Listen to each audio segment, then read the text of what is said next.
আসসালামু আলাইকুম।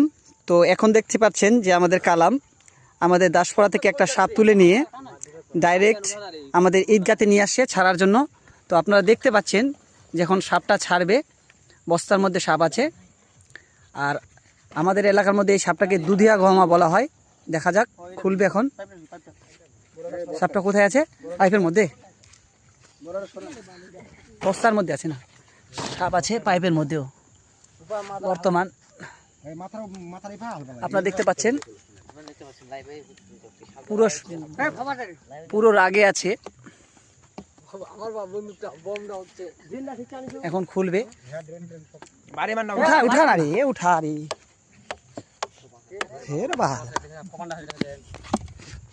তো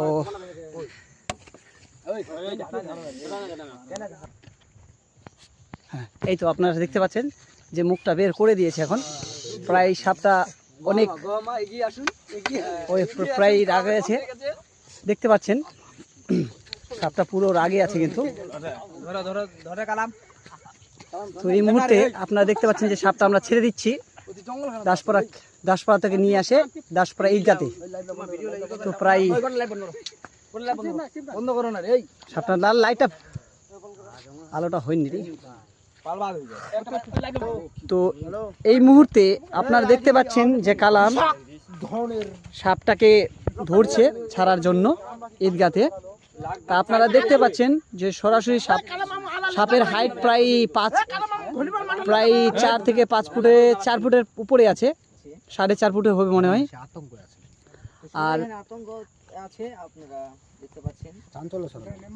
সাপটা দেখুন প্রায় অনেক বড় সাপটা। এটা প্রায় মোটামুটি কোবরা বলা হয় এটাকে। আর এটা প্রায় কিং কোবরার মতনই লাগতেছে, একটু বড্ড হলে কিং কোবরারই মতন লাগতো। প্রায় দেখতে পাচ্ছেন। বাস এখন ছাড়ে দিব। মাথাটা একটু বারে মার দিয়ে দিন ছাড়ে দিন। বাস মাথা বারে মার বারে মার ওই সবাই দেবে নেঙ্গো চিড়ে চলে আসবে। নেঙ্গো চিড়ে চলে আসবে। আই যাই যাই। তো এখন আর বেশিক্ষণ রাখবো না, ছাড়ে দিব। আর আপনারা দেখতে পাচ্ছেন এই সাপটা কোন সাপ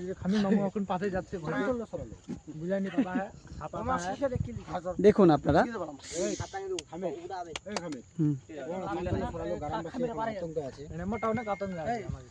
এই সাপটা কিন্তু চাঞ্চল্য ছেড়ে আমাদের গ্রামবাসীকে আতঙ্ক করেছিলেন। দাসপাড়ার কিছু ওই যে এটা জয়ন্তর বাড়িতে, কিতান্তর বাড়িতে ধরছিল এই সাপটা।